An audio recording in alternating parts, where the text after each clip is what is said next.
Bem-vindos ao canal Ouvindo Sobrenatural. Se você gosta de relatos sobrenaturais, inscrevam-se no nosso canal para não perder nenhum vídeo e ative o sininho.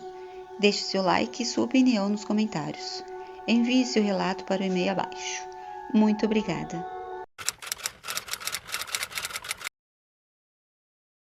Fazia anos que eu sonhava com aquela expedição. Havia lido histórias sobre a Gruta dos Lamentos, lendas que misturavam desaparecimentos e ruídos inexplicáveis.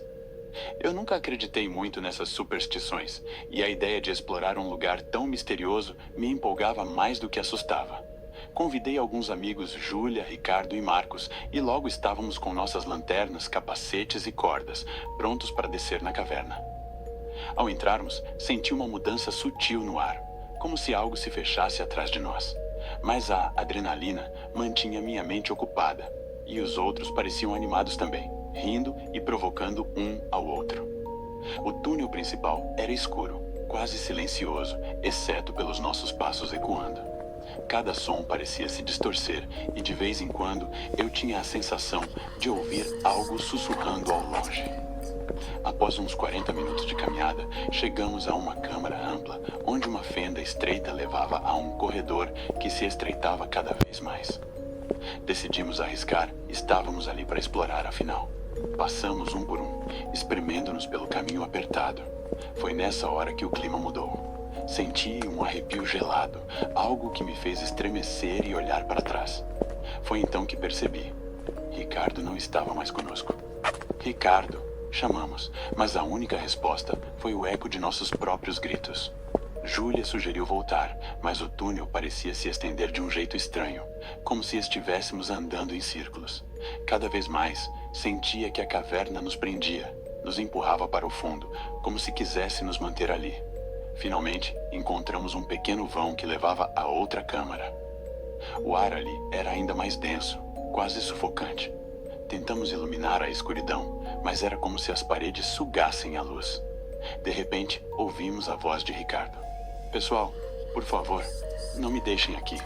O som ecoava, fraco e arrastado, como se ele estivesse ferido. Mas algo naquilo não parecia certo. A voz não soava natural, quase como se fosse um zumbido estranho, misturado ao próprio som das pedras. Júlia correu na direção do som e tropeçou, derrubando a lanterna que iluminou o chão. Ali, espalhados pelo solo de pedra, estavam ossos, antigos, amarelados, mas com marcas de luta. Meu coração gelou. Foi então que a voz de Ricardo voltou, agora mais próxima. Por favor, não me deixem aqui. Eu tremia, e Marcos, ao meu lado, mal conseguia respirar. Quando tentamos nos virar, percebemos que a entrada pela qual viemos tinha desaparecido. Parecia que a caverna se fechava ao nosso redor, como se estivesse viva, nos aprisionando. No escuro, a voz de Ricardo ecoava por todos os lados, sempre no mesmo tom, repetindo a mesma frase. Júlia gritava, batendo contra as paredes, tentando encontrar uma saída, mas parecia inútil. Lentamente, a escuridão nos engoliu por completo, e nossos últimos gritos se perderam na imensidão silenciosa daquela gruta. Hoje, preso aqui, sinto que virei parte dela, da Gruta dos Lamentos. E em meio ao silêncio eterno, tudo que posso fazer é sussurrar, como os outros antes de mim, esperando que alguém um dia ouça. Por favor, não me deixem aqui. Estávamos perdidos na escuridão absoluta da caverna, nossos gritos ecoando para o vazio, se confundindo com o sussurro constante da voz de Ricardo. Mas eu não podia deixar que o pânico tomasse conta de mim. Respirei fundo, tentando afastar o desespero, e me concentrei em um último fio de esperança.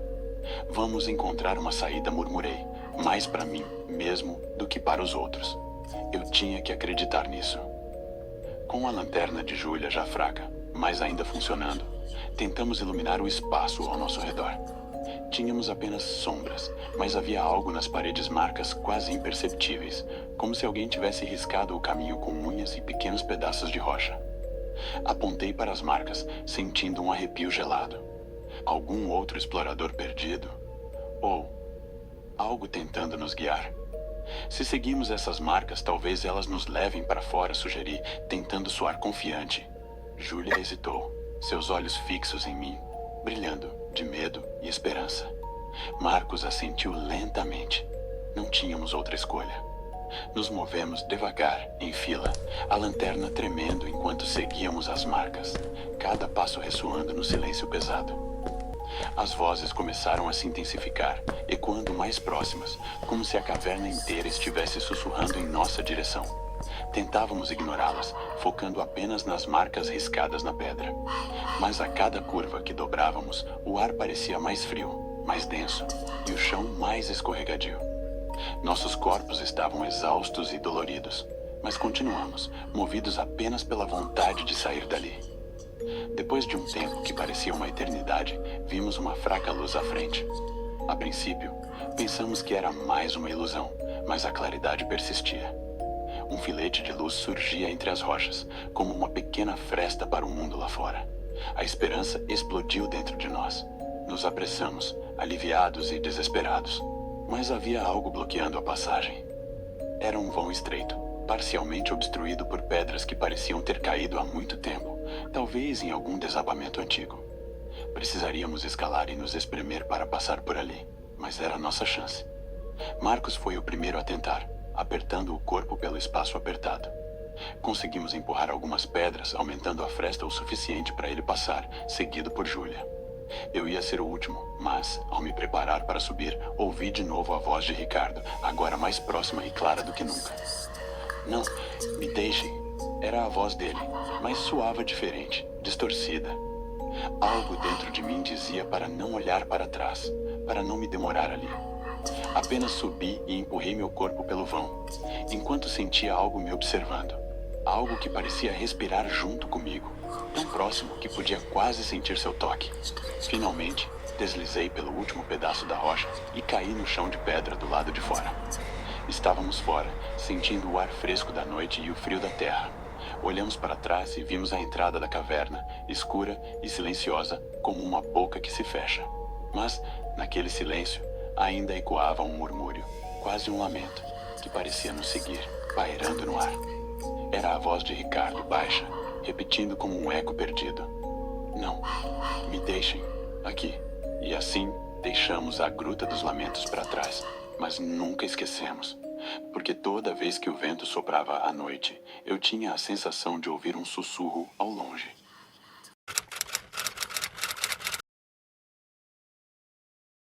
Estava no meio de uma longa viagem, cruzando estradas desertas e vilarejos esquecidos pelo tempo, quando a tempestade começou. Nuvens escuras se amontoaram no céu, e em poucos minutos, a chuva caía em cortinas pesadas, deixando a visão turva e as estradas lamacentas. A noite caía rapidamente, e eu já não enxergava um palmo à frente. Meus faróis captaram uma silhueta ao longe, quase escondida pela névoa e pela chuva. Aproximando-me, vi que era uma construção isolada, uma estalagem de 2 andares, com uma placa balançando ao vento e uma luz amarelada tremeluzindo na janela. Um alívio percorreu meu corpo. Estava exausto, e aquela parecia ser a única chance de abrigo até a tempestade passar. Estacionei o carro ao lado da entrada e corri para dentro, sentindo a chuva fria encharcar minha roupa em segundos. Empurrei a porta de madeira pesada, que rangeu de maneira assustadora, e entrei no salão. Lá dentro, a luz fraca das velas iluminava o espaço com um brilho antigo e vacilante. O ambiente tinha um aspecto velho e empoeirado, como se o tempo ali passasse devagar, quase parando. Atrás do balcão, uma senhora de aparência cansada me observava com um sorriso débil. Seus olhos, pequenos e profundos, pareciam analisar cada detalhe meu, como se fosse uma espécie de exame. Está perdido na tempestade, não é? Ela perguntou com uma voz rouca, mas gentil. Sim, preciso de um lugar para passar a noite, respondi, respirando aliviado. Sem fazer muitas perguntas, ela pegou uma chave de um gancho na parede e a colocou no balcão. A chave tinha um número, o 7, e estava ligada a um pequeno pedaço de madeira, já desgastado pelo uso. Agradeci rapidamente, sem perceber a inquietude sutil no rosto da senhora. Subi as escadas estreitas e rangentes, que pareciam afundar sob meu peso. O corredor estava escuro e silencioso, e os retratos antigos nas paredes pareciam me seguir com um olhar. Cheguei ao quarto 7, destranquei a porta e entrei, fechando-a atrás de mim. O cômodo era simples, mas o suficiente para uma noite de descanso. Uma cama com lençóis brancos e um espelho antigo na parede eram os únicos móveis. No canto, uma pequena janela, pela qual eu podia ver a tempestade furiosa lá fora. Cansado demais para pensar em qualquer outra coisa, me deitei e, apesar do desconforto, caí no sono quase imediatamente. Horas depois, despertei com um som estranho, um ruído que parecia ecoar no corredor. Era como se alguém estivesse caminhando, com passos lentos e arrastados, bem próximos ao meu quarto. Pisquei algumas vezes, tentando entender onde estava. Eram 3 da madrugada. Levantei-me, movido pela curiosidade e pelo medo, e fui até a porta, colocando o ouvido nela. Escutei os passos se aproximarem, depois se afastarem, e então um silêncio inquietante tomou conta do corredor. Aproximei-me novamente da cama, tentando ignorar aquele calafrio, mas não deu tempo de me acalmar. 3 batidas firmes soaram na porta, pausadas e secas, como se alguém estivesse me chamando. "Quem está aí?" perguntei, a voz saindo trêmula. Esperei, mas ninguém respondeu. Respirei fundo, tentando criar coragem, e girei a maçaneta. O corredor estava vazio. No entanto, uma brisa fria me envolveu, e algo me dizia que eu não estava sozinho. Desci as escadas, esperando encontrar a senhora, mas o salão estava vazio. No entanto, na parede ao lado do balcão, um quadro me chamou a atenção. Era uma pintura antiga, retratando uma família reunida em uma pose solene. Meu coração gelou ao reconhecer a senhora da estalagem, mais jovem e com expressão neutra. Ao seu lado estavam um homem e uma criança. Fitei o rosto do homem, sentindo uma lembrança vaga surgir ao ouvira nos corredores, um vulto, mas com o mesmo semblante frio e distante.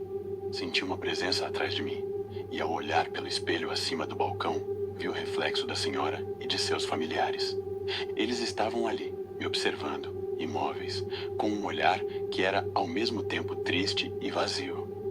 O salão, porém, estava vazio, e a imagem deles parecia existir apenas naquele reflexo.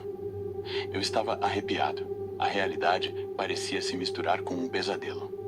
Com uma sensação de pânico crescente, corri de volta para o quarto, peguei minhas coisas e desci as escadas rapidamente. A tempestade ainda estava forte, mas não pensei 2 vezes. Ao sair, a porta bateu atrás de mim, como se tivesse sido fechada por alguém, e as luzes da estalagem se apagaram uma a uma, até que tudo não passasse de escuridão. Enquanto corria pela estrada, ouvi ao longe o som dos passos lentos e da batida na porta, misturados ao som da chuva. No dia seguinte, quando finalmente encontrei um vilarejo, fui até uma taverna e contei a história aos poucos que me ouviram. "A estalagem do Carvalhal?"